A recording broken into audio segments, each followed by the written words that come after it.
जय हिंद दोस्त। मैं आपका दोस्त सर्वेश। आप देख ही चुके होंगे कि लिखा है गलवान थमा नहीं, व्यापार शुरू। यानी चाइना से अभी गलवान का मुद्दा संभला नहीं है, थमा नहीं है और हम लोग ने व्यापार करना शुरू कर दिया। इसमें बहुत बड़ा साजिश है जो कि इंडिया के केंद्र के कर्मियों को, इसके साथ साथ जो हमारे प्रधानमंत्री हैं, अन्य लोग हैं, उनको इस बात को पहले समझना चाहिए कि जो चाइना है कभी भारत के फेवर में नहीं आ सकता, नहीं हो सकता है।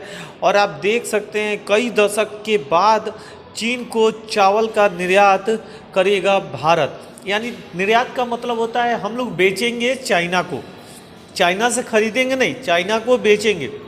लेकिन इसके पीछे उसका बहुत बड़ा जो मकसद छुपा हुआ है उसको पूरे भारत को जानना चाहिए, समझना चाहिए। और केंद्र के जो केंद्रीय प्रभाव है उसको थोड़ा सा कम करने का कोशिश करना चाहिए कि ताकि ये जो हमारे देश में जो स्थिति है वो नॉर्मल बनी रहे। आपको बता दें, हम इससे पहले जापान अन्य देशों को चावल का निर्यात कर रहे थे, बासमती चावल का निर्यात कर रहे थे। कई दशक से इसको बंद किया गया था कि हम चाइना को नहीं बेचेंगे।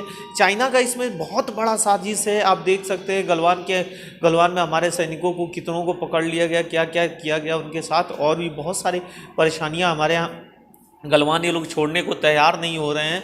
उससे पहले ही हम समझौता से पहले हम निर्यात करने की बात कर रहे हैं, यानी बेचने की बात कर रहे हैं। इसमें कहीं ना कहीं चाइना का बहुत बड़ा मुद्दा है यहाँ पे कि चाइना चाहती है कि आपसे पहले स्टार्टिंग करा ले, आप उसको बेचना शुरू करो कि ताकि आप एक चीज़ बेच सकते हो, वो 10 से 12 चीज़ें आपके देश में बेच सके।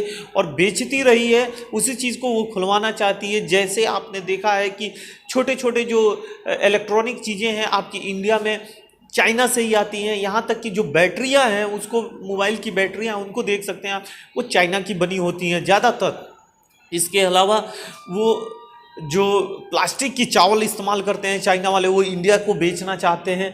यानी पूर्णतः ये अपने व्यापार को बढ़ावा देना चाहते हैं, केवल इसलिए हमारे यहाँ से बासमती चावल किनना चाहते हैं। हमारे देश में देखिए, आज हमारे देश में कहीं बासमती चावल का दाम बहुत कम है तो कहीं 80-90 के ऊपर है। तो कम से कम अपने देश में एडजस्टमेंट करना चाहिए, अपने देश को आगे लाना चाहिए।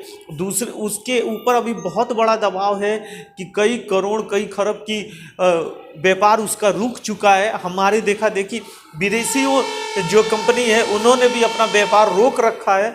तो इस चीज़ पे विशेष ध्यान देना चाहिए कि आखिर हमारे देश में क्या है। और दूसरा चीज़ कि ये जो जल मार्ग के रास्ते से हमें घेरने की कोशिश कर रहा है, यहाँ तक कि पाकिस्तान में उसने अपना एक बंदरगाह ले रखा है, उसके अलावा अफ्रीका में जाके बंदरगाह ले रखा है। तो कहीं ना कहीं हमें परेशानी का सामना करना पड़ रहा है। हमारे देश के जो नेता हैं इनको इससे ऊपर उठ के सोचना चाहिए, उसके ऊपर विचार करना चाहिए। मैं कल एक नए वीडियो के साथ आप लोग को ये ज़रूर बता दूंगा कि किस आधार पे वो पूरी तरीके से इंडिया को घेरने का कोशिश कर रहा हो, इंडिया को क्या करना चाहिए, इंडिया को उससे बचने के लिए क्या करना चाहिए। मैं बार बार इस मुद्दे पे बात करता रहता हूँ और इस चीज़ को आपके एजुकेशन में भी पूछा जाता है। आप जब पेपर देने जाते हैं वो सारे क्वेश्चंस भी पूछे जाते हैं। इसलिए आज जो कल की वीडियो होगी उसमें आपको ये ज़रूर बताऊंगा कि किस आधार पे चाइना भारत को घेरती जा रही है, पाकिस्तान से सपोर्ट लेके हमारे पीओके से रास्ता सीधा निकाला जा रहा है। ये एक कहीं ना कहीं भारत पे पूरा दबाव बनाने की कोशिश की जा रही है। अगर पीओके से रास्ता पूरा निकल गया तो हमारे देश में एक तरीके से चाइना का पूरा प्रभाव रहेगा। उसके बाद जम्मू कश्मीर में इतना अधिक दबाव आ जाएगा कि उससे उभर पाना हमारे देश के नेता को या किसी अन्य जो कर्मचारी हैं उनको नहीं है। फौजी भाई हमारे फिर पत्थरबाजों से भिड़ना शुरू करेंगे, बहुत सारी परेशानियां आती हैं। लेकिन मैं चाहता हूं देश में शांति बना रहे। इसके अलावा जो इन लोग पैकेज जम्मू कश्मीर को पैसे के रूप में बड़े बड़े देते हैं, वहाँ पे बड़ी चीज़ों का निर्माण करना चाहिए और सुरक्षा व्यवस्था को अच्छा बढ़ाना चाहिए कि ताकि वहाँ पे जो विदेशी सैलानी है वो आए और हमारे देश की जो पूंजी है उसमें बढ़ोतरी हो। तो इन बातों पर विशेष ध्यान रखना चाहिए। और सबसे अधिक इस समय चाइना का प्रभाव देखते हुए हमको खुद अपने अंडमान निकोबार द्वीप समूह को इतना बढ़ावा देना चाहिए, इतना वहाँ फैसिलिटी पैदा कर देना चाहिए। आप सोच लीजिए कि हमारा अंडमान निकोबार द्वीप समूह हमारे देश का एक हिस्सा है, परंतु उसके ऊपर कोई फैसिलिटी का ध्यान नहीं दिया जाता है, कोई भी चीज़ों पे विशेष पैकेज नहीं दिया जाता है, जबकि उसको विशेष पैकेज दे के उसका पूरा निर्माण करना चाहिए। वहाँ पे युद्धपोत से लेके हर चीज़ का निर्माण करना चाहिए कि ताकि चाइना को दबाव बने, क्योंकि वही एक रास्ता है, वहीं से सटा हुआ रास्ता जो है जो निकलता है और अन्य देशों में जाके चाइना व्यापार कर पाता है। हम अगर इस रास्ते को बाधित कर दें तो चाइना वहाँ व्यापार करने में या किसी भी प्रकार के अन्य कार्य करने में वो सक्षम नहीं हो पाएगी, उसको हम रोक सकते हैं। तो इसलिए अभी फिलहाल भारत सरकार को ये जरूर इस पर विचार करना चाहिए कि हमें चाइना से किसी भी प्रकार का अभी व्यापार नहीं करना है, आयात या निर्यात किसी भी प्रकार का नहीं करना। इस पे रोक लगने से कहीं ना कहीं चाइना के ऊपर बहुत अधिक प्रेशर आएगा और गलवान वाला जो मैटर चल रहा है, गलवान से पीछे हटने में वो खुद ही पीछे हटने का पूरा प्रयास करे। इस समय आप देख सकते हैं जो हमारा मित्र राष्ट्र है रूस, वो चाइना के भी साथ है, हमारे साथ भी। कहीं ना कहीं हम अमेरिका के साथ जाने का प्रयत्न कर रहे हैं, जिससे कि चाइना के सपोर्ट में रूस जा रहा है और हमसे पीछे हट रहा है। तो कभी एक समय था जब चाइना और अमेरिका और इंग्लैंड हमारे देश पे आक्रमण किए, तो यही हमारा रूसी मित्र है कि जो पाकिस्तान, रूस हमारे मित्र राष्ट्र ने यहाँ पे जाके उनके ऊपर दबाव बनाया और उन अपनी जो पनडुब्बियाँ थी वो सामने निकाल के अमेरिका और इंग्लैंड को पीछे हटने पर मजबूर कर दिया। तो ये कहीं ना कहीं हमारी मित्रता में, हमारे अन्य चीज़ों में प्रभाव पड़ेगा। यहाँ तक कि हम रूस को इसके निर्यात कर सकते थे, बेच सकते थे, क्योंकि रूस में चावल की खेती बहुत कम होती है, इसलिए हम उसको बेच सकते थे, अपने मित्र राष्ट्र को बेच सकते थे और इनसे अच्छा पैसा मिल सकता था हमें। लेकिन हमने इस पे ध्यान नहीं दे रहे हैं, हम मोटी चीज़ों पे ध्यान नहीं दे रहे हैं, नॉर्मल बेस पे ध्यान दे रहे हैं कि चाइना को बेचे, चाइना को बेचे। व्हाट वी चाइना, यार चाइना को क्यों बेचें हम? चाइना कौन लगता है हमारा?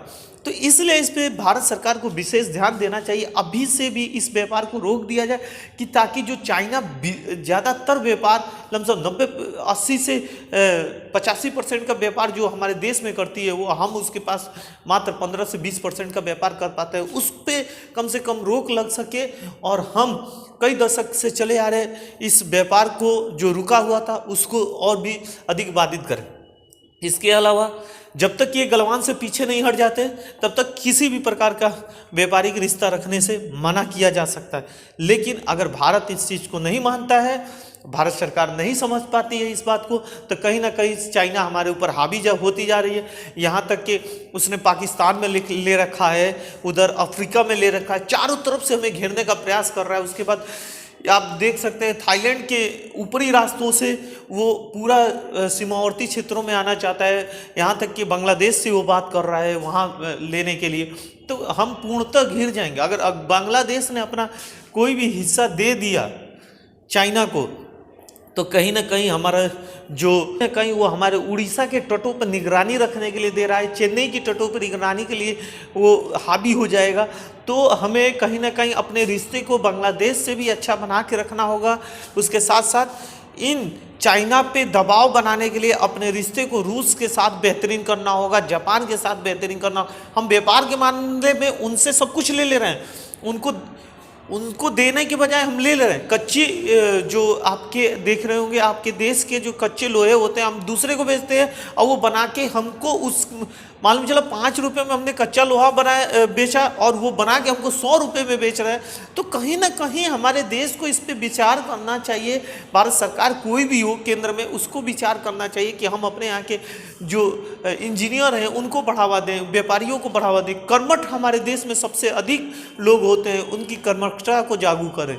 तो दोस्त, मैं उम्मीद करता हूँ कि आपको समझ में आया होगा। नेक्स्ट वीडियो में ये लेके आऊँगा कि आखिर चाइना हमारे देश को घेरने का कैसे प्रयास कर रही है, किन किन रास्तों से वो हमारे देश में घुसने का प्रयास कर रही है, हमें रिश्ते कहाँ अच्छे करने होंगे।